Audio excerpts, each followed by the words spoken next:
Bonjour chers auditeurs, soyez les bienvenus à l'Université virtuelle africaine de développement. Le module d'aujourd'hui portera sur le contrôle laitier beurrier. En effet, comme vous le savez, tous les pays ont des centres de sélection ou d'amélioration génétique des espèces qu'il y a dans leur pays. C'est ainsi qu'au Niger, il y a le centre de sélection génétique de Toukoulous. Il y a le centre de sélection caprin de la chèvre rousse de Maradi. Il y a le centre de Fako. Il y a le centre d'Ibessetam. En principe, tous ces centres doivent régulièrement mesurer les performances pondérales lorsqu'on fait une sélection bouchère ou les performances laitières lorsqu'on fait une sélection sur les performances laitières. Cela permettrait de calculer ce qu'on appelle l'héritabilité, autrement dit, le coefficient de corrélation entre la production des descendants par rapport à celle des parents, ce qui permet de faire une sélection sur ascendance afin de choisir ce qu'on appelle les taureaux d'insémination artificielle ou bien les boucs d'insémination artificielle lorsqu'ils ont une héritabilité très forte. Malheureusement, dans beaucoup de pays, ces centres ne sont plus des centres d'amélioration génétique. Ils sont devenus tout simplement des centres de multiplication parce qu'il n'y a pas de mesure pondérale, il n'y a pas de mesure de performance bouchère ni de mesure de performance laitière, à plus forte raison calculer l'héritabilité et décider de maintenir tel ou tel sujet afin de lui confier la reproduction. Eh bien, ce cours va apporter un certain nombre d'informations et permettre le choix des taureaux ou des boucs qui seront destinés à l'insémination artificielle sur des bases scientifiques. Ceci étant, je vous propose dans ce cours intitulé « Le contrôle laitier beurrier » 1. La définition de ce que c'est que le contrôle laitier beurrier. 2. Quels sont les objectifs du contrôle laitier beurrier. 3. Comment on organise le contrôle laitier beurrier. 4. Comment on met en œuvre le contrôle laitier beurrier. Comment est-ce qu'on calcule la production laitière totale d'une vache. Quelle utilisation peut-on faire? Et enfin, nous terminerons par une conclusion. Tout naturellement, il faudrait que les gens comprennent que le contrôle laitier beurré rentre dans le cadre de la sélection des taureaux d'insémination artificielle ou des vaches à qui on va confier la production de la prochaine génération. En introduction, nous dirons que le contrôle laitier beurré est l'ensemble des méthodes ayant pour but de déterminer de la façon la plus précise possible la production d'une vache pour l'ensemble de la lactation. Donc le contrôle laitier beurré permet de calculer la production totale de la vache en ce qui concerne la production laitière. La méthode la plus rigoureuse serait en principe de mesurer de façon régulière la production de lait. Toutefois, cette mesure serait très fastidieuse et par conséquent difficile à mettre en œuvre. Peut-être que c'est pour cela que la plupart de nos centres d'amélioration génétique sont devenus tout simplement des centres de multiplication. Pour toutes ces raisons, il y a la nécessité de mettre en place un sondage périodique afin de calculer, à l'aide d'un calcul d'extrapolation, la production pour toute la lactation entière. Autrement dit, pour toute la période de production de lait chez la vache, on peut, grâce à une méthode de sondage périodique, on peut calculer la production totale de la vache. Quels sont les objectifs du contrôle laitier beurrier? Ce contrôle est destiné à fournir des informations non seulement aux éleveurs, mais aussi et surtout aux structures qui se chargent du développement de l'élevage. C'est par exemple le ministère de l'élevage et de l'agriculture. C'est par exemple l'Institut de recherche agronomique du Niger. C'est par exemple l'école inter-État de sciences et de médecine vétérinaire. L'autre objectif, c'est le développement des données qui sont objectives sur la production individuelle et sur celle du troupeau. Il est important que chaque sujet ou chaque vache connaît des données objectives sur sa production. C'est la seule raison qui nous permettrait de dire qu'il est préférable de garder telle vache plutôt que telle autre. Ces données ont 3 utilisations. On peut les utiliser dans l'amélioration de la conduite du troupeau par la couverture des besoins et le choix des modes d'élevage. En effet, lorsqu'on connaît la production d'une vache, on peut savoir quelle est la quantité de concentré à lui donner. Donc, on ne va pas lui donner en excès, et bien on ne va pas aussi sous-évaluer la quantité d'ensilage ou la quantité de concentré à donner. Cette quantité qu'on lui donnera sera proportionnelle à sa production. La deuxième utilisation, c'est la sélection au niveau du troupeau par le choix des réformes et l'orientation des accouplements. Donc, une fois qu'on connaît la production de chaque vache, quand on va faire des réformes, on va réformer les vaches les moins productrices et on va garder les femelles les plus productrices en lait. Et enfin, la troisième utilisation, c'est le choix des taureaux d'insémination artificielle dans le cadre d'une amélioration génétique. En effet, lorsqu'on a un taureau qui a donné des descendances, en particulier des filles, eh bien, on peut évaluer ce taureau sur la base de la production de ces filles. C'est ce qu'on appelle la sélection sur descendance. Comment devrait être organisé le contrôle laitier beurrier? Le contrôle laitier beurrier a une structure pyramidale. À la base de cette pyramide vont se retrouver l'ensemble des élevages qui vont adhérer au contrôle laitier beurrier. Et l'information doit circuler de la base vers le sommet. Autrement dit, des adhérents vers le sommet. Au milieu de cette pyramide, il y a ce qu'on appelle les centres régionaux d'information. Par exemple, si le Niger décide de mettre en place un contrôle laitier beurrier, tous les élevages qui souhaiteraient s'engager dans ce contrôle seront à la base. Mais comme nous avons 8 départements, 8 régions, autant pour moi, eh bien, au milieu de cette pyramide, on va mettre les 8 régions qui auront leur contrôle pour traiter les informations relatives à la production de chaque vache au niveau des élevages qui adhèrent. Et au sommet de cette pyramide, qu'est-ce qu'on aura? On aura le Centre national de traitement de l'information.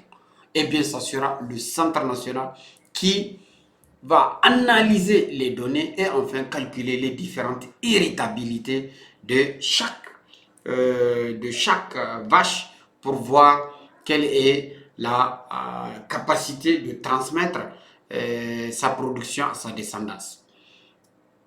Eh bien, les centres nationaux de traitement d'information vont travailler avec les centres de recherche comme l'Institut de recherche agronomique, comme l'École inter-État de sciences de médecine vétérinaire, comme la faculté d'agronomie de l'Université Abdou Moumouni de Niamey, mais aussi les centres d'insémination artificielle comme le centre de Toukourou, si toutefois il en fait sa préoccupation.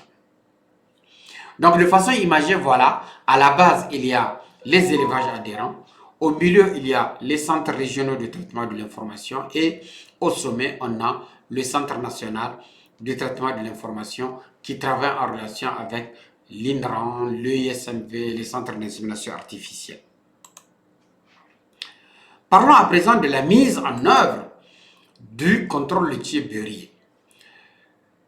Ce schéma est utilisé pour le contrôle de tout type de performance, que ce soit une performance laitière, que ce soit une performance bouchère, que ce soit une performance pour le taux de matière grasse, que ce soit une performance pour le taux protéique. Il faut dire qu'il existe 3 types de contrôle laitier beurrier. Le contrôle laitier beurrier de type A, le contrôle laitier de type B et le contrôle laitier de type C.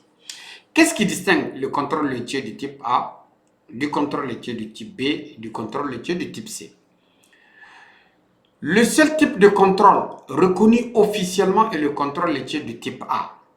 Il a pour principale condition le fait d'être sous le contrôle d'un agent officiel.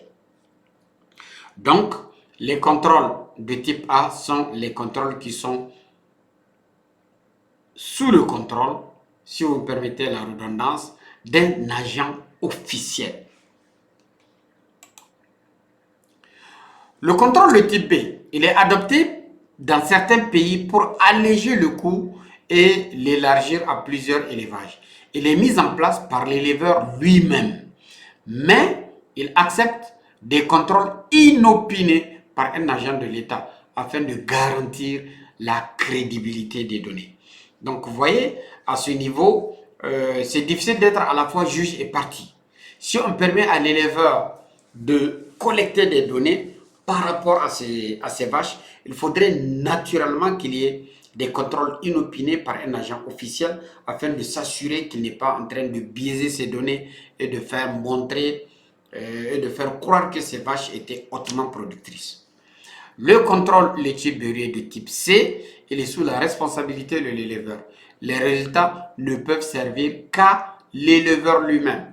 Eh bien, à ce niveau, c'est l'éleveur qui est entièrement responsable. Il n'y a pas de contrôle inopiné, il n'y a pas un agent officiel de l'État. Par conséquent, c'est une question de responsabilité. Donc, il ne donne lieu à aucun document officiel, alors que les autres vont être sanctionnés par un document officiel, ce qui permettrait lors de la vente de valoriser les races parce qu'on connaît leur production. Parlons à présent du contrôle laitier beurré de type A. Comment se met en place le contrôle laitier de type A? Il existe tout d'abord un comité international de contrôle laitier beurrier. Je dis bien, il existe un comité international de contrôle laitier beurrier. Sa mission principale, c'est de veiller à la standardisation et à l'homologation des méthodes d'élevage dans les différents pays. En effet, c'est le comité international qui permet d'homologuer les méthodes qui sont utilisées, mais aussi de les rendre standards. Parlons à présent des conventions ou des règles qu'il faut respecter dans le cadre de la mise en œuvre du contrôle laitier beurrier. Lorsque l'élevage adhère à un contrôle laitier beurrier, celui-ci doit concerner toutes les vaches de l'étable, qu'elles soient malades ou qu'elles soient saines. En effet, on ne peut accepter dans un élevage que certaines vaches rentrent dans le contrôle et d'autres non. Il y a un risque de biais. La deuxième convention, c'est l'identification qui est obligatoire. Et cette identification doit se faire par des méthodes approuvées. Nous avons fait précédemment un module relatif aux différentes méthodes d'identification de bovins. Vous pouvez chercher cela au niveau du site de l'Université virtuelle africaine de développement pour voir comment est-ce qu'on identifie les sujets. La troisième convention est que la périodicité du contrôle est mensuelle. Donc, c'est tous les mois que l'agent de l'État vient pour mesurer. Les écarts entre deux contrôles successifs doivent rester dans les limites extrêmes de 26 à 35 jours. Dans les limites extrêmes de 26 à 35 jours. Autrement dit, la période minimale pour faire le contrôle est de 26 jours. La période maximale pour que l'agent de l'État passe pour la collecte ou la mesure de la production de la vache est de 35 jours. Cela permet d'éviter des fraudes en évitant la traite qui donne une impression de bonne production. En effet, certains éleveurs ne vont pas traire les vaches et le jour où l'agent de l'État va venir, il va traire et cela va donner l'impression qu'il y a beaucoup de lait alors que c'est parce que la veille, la vache n'a pas fait l'objet de traite. Le contrôle laitier beurrier, lorsque l'agent officiel arrive, il va rester dans la ferme durant une période de 24 heures pour faire ce contrôle. C'est ainsi que l'agent officiel doit peser le lait pour chaque vache à l'aide d'un matériel qui est agréé. Donc, il doit peser la production de chaque vache. Pour chaque traite, le contrôleur plutôt, l'agent de l'État, il va prendre un échantillon et c'est cet échantillon qui permettra d'examiner le taux butyrique et le taux protéique lorsque c'est une sélection des vaches beurrières par exemple, ou bien la sélection des races pour la production du fromage. Le premier contrôle après la mise bas a lieu au plus tôt 5 jours ou au plus tard 35 jours. Autrement dit, lorsque une vache a mis bas, le premier contrôle de l'agent de l'État doit se faire au plus tôt à J5 et au plus tard à J35. Le contrôle sera poursuivi autant que la vache est traite 2 fois par jour. Donc le contrôle sera poursuivi tant que la vache est traite 2 fois par jour. Comment maintenant on va calculer la production de chaque vache? Comment on va quantifier la production de chaque vache? Eh bien, on utilise la formule de Fleischmann, qui est la seule qui est reconnue officiellement pour être utilisée pour le calcul de la production de chaque vache. Entre la mise bas et le premier contrôle, on considère que la production elle est constante et elle est égale à celle du premier jour. Donc, lorsque une vache met bas, si le contrôleur ne vient pas ce jour, eh bien, on considère que la production est constante et elle correspond au jour du premier contrôle de l'agent officiel. Entre deux contrôles, autrement dit entre le contrôle 1 et le contrôle 2, on considère que la production journalière elle est constante et elle est égale à la moyenne des deux productions. Donc entre deux visites, parce que le contrôleur vient chaque mois, entre deux visites, on considère que la production de la vache est la moyenne des deux contrôles. La production du contrôle 1 et la production du contrôle 2 à un mois d'intervalle. On considère que la lactation se termine arbitrairement 14 jours après le dernier contrôle. En effet, il y a un certain nombre de contrôles qui doivent se réaliser et la fin du contrôle s'achève 14 jours après le dernier contrôle. La durée totale de la lactation correspond à la période allant du lendemain du vélage au 14e jour après le dernier contrôle. Je dis bien après le dernier contrôle. Nous verrons bien, le contrôle se fera sur quelle période. Donc, en ce qui concerne la quantité de lait produite par la vache, donc la quantité QL, c'est I1 autant pour moi, que multiplie Q1 plus I2 que multiplie Q1 plus Q2 divisé par 2 plus I3 que multiplie Q2 plus Q3 divisé par 2 plus Qn multiplié par 14. Donc, l'erreur ne dépasse pas 2% en cas de mesure régulière de la quantité de lait. Donc, la formule de Fleischmann nous donne une production ou bien une mesure avec une marge d'erreur de 0,02. Et nous allons voir dans la figure qui va venir que représente I1, que représente I2, que représente I3 et que représente Q1, Q2, Q3 et Qn. Eh bien, les mesures Q1, Q2, Q3, Qn, ce sont les quantités de lait qui sont produites au contrôle 1, au contrôle 2, au contrôle 3. Et I1, c'est la période entre le premier contrôle et le deuxième. Et I2, la période entre le premier contrôle et le deuxième. Et I3, la période entre le deuxième contrôle et le troisième contrôle.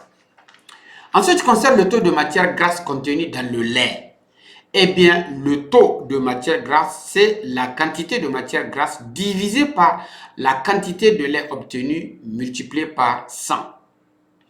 Oui, donc c'est la proportion de matière grasse contenue dans le lait. Donc pour cela, on va diviser la quantité de matière grasse obtenue par la quantité de lait.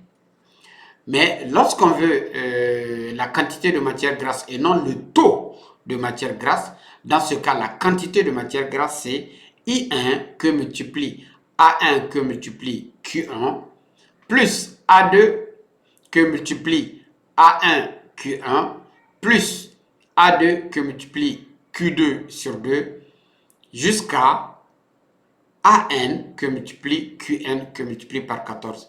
Sachant que A, c'est en grammes la quantité de matière grasse par kilogramme de lait, exprimée en grammes. C'est la quantité de matière grasse par kilogramme de lait exprimée en grammes. Donc voilà la courbe qui montre cela. Donc nous avons en abscisse les différents contrôles ou les numéros de contrôle. Donc là c'est le vélage, ça c'est le premier contrôle, le deuxième contrôle, le troisième contrôle, le quatrième contrôle, le nème contrôle et 14 jours après le dernier contrôle. Et là c'est la quantité de lait en kilogrammes. Là, après le vélage, on considère que la quantité de lait reste constante jusqu'au premier contrôle. Donc ça veut dire que depuis la mise bas, ça sera une courbe qui sera parallèle à l'axe des abscisses. Parce que de façon standard, on a accepté que la production sera constante. Mais comme on ne peut pas venir tous les jours pour faire la mesure, donc on extrapole.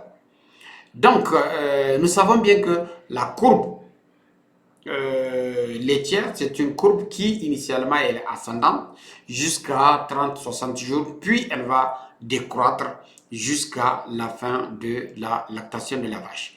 Donc, Q1, c'est la quantité de lait qui est extrait et mesuré et pesé au contrôle 1. Q2, c'est la quantité de lait au contrôle 2. Q3, c'est la quantité de lait au contrôle 3. Q4, c'est la quantité de lait mesuré au contrôle N. Et Qn, c'est la quantité de lait mesuré au contrôle N. Et 14 jours après le dernier contrôle, on arrête l'évaluation. À quoi servent ces données? Dans quel cadre peut-on les utiliser?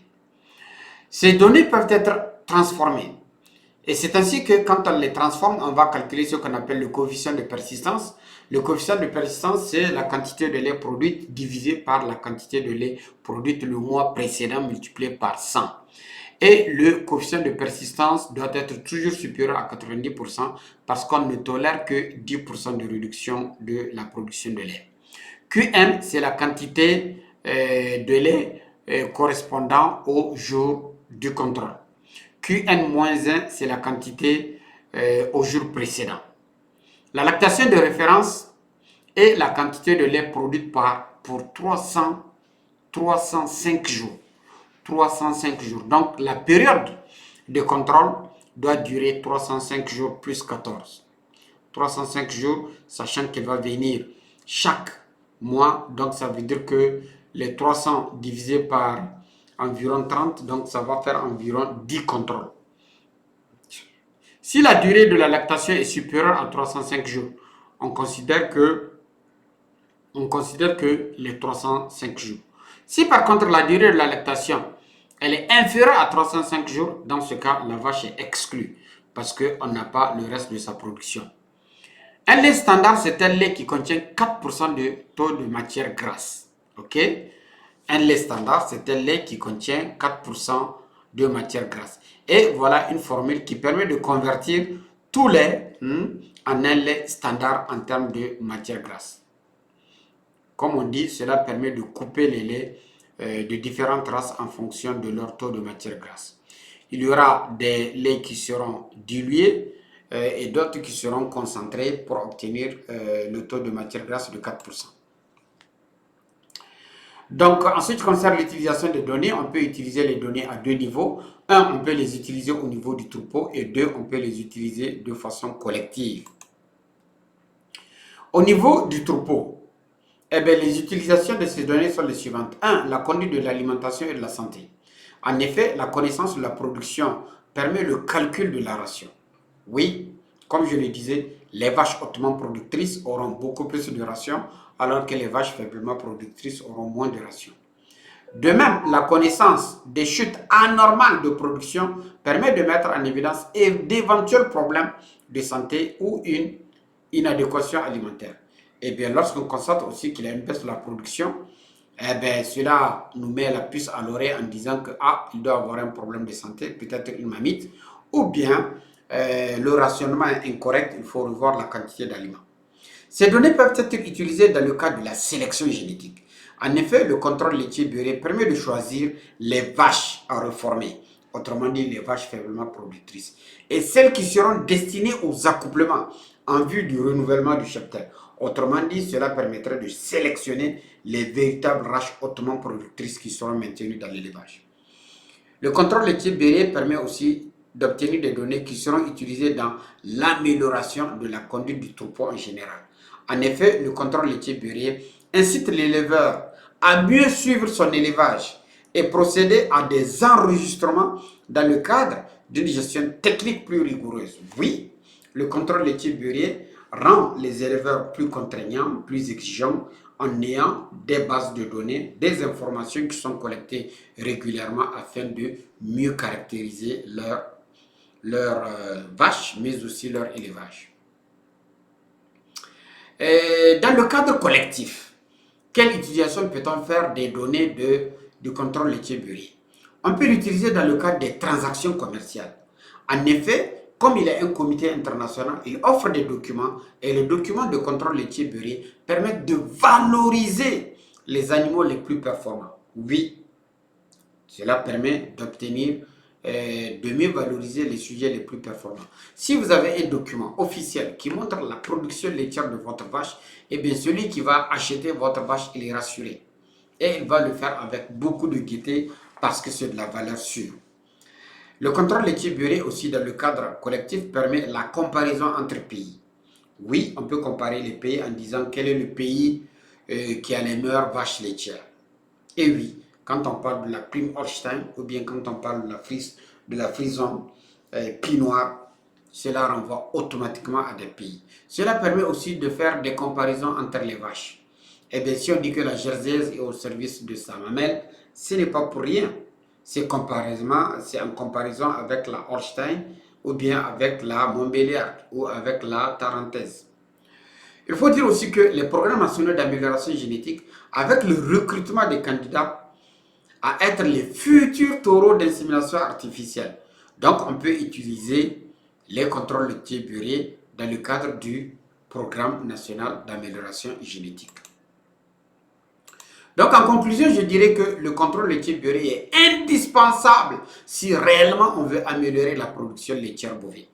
Je terminerai en disant que si réellement nos centres de multiplication veulent réellement faire des programmes d'amélioration génétique, ils sont obligés de mesurer régulièrement soit la croissance lorsqu'ils font une sélection sur la production bouchère ou de mesurer régulièrement la production laitière afin de calculer l'héritabilité qui permettra de dire que telle vache est une meilleure productrice par rapport à telle autre, qui permettra de maintenir telle vache et de reformer telle autre parce que sa production est beaucoup plus importante que l'autre. Et c'est ainsi que réellement on met en place un programme national d'amélioration génétique plutôt que de faire juste de la multiplication. On ne connaît pas les héritabilités des boucs, on ne connaît pas les héritabilités des taureaux, eh bien, on travaille à l'aveuglette. Voilà ce que j'ai bien voulu partager. Et c'est aussi un coup de gueule que je fais en espérant que cela va donner un véritable punch pour que les centres d'amélioration génétique se reprennent en main, se mettent réellement à travailler, documentent les productions, calculent les héritabilités et sélectionnent réellement les meilleurs boucs ou les meilleurs bovins à Zawak. Sur ce, je vous remercie et on se donne rendez-vous à la prochaine fois.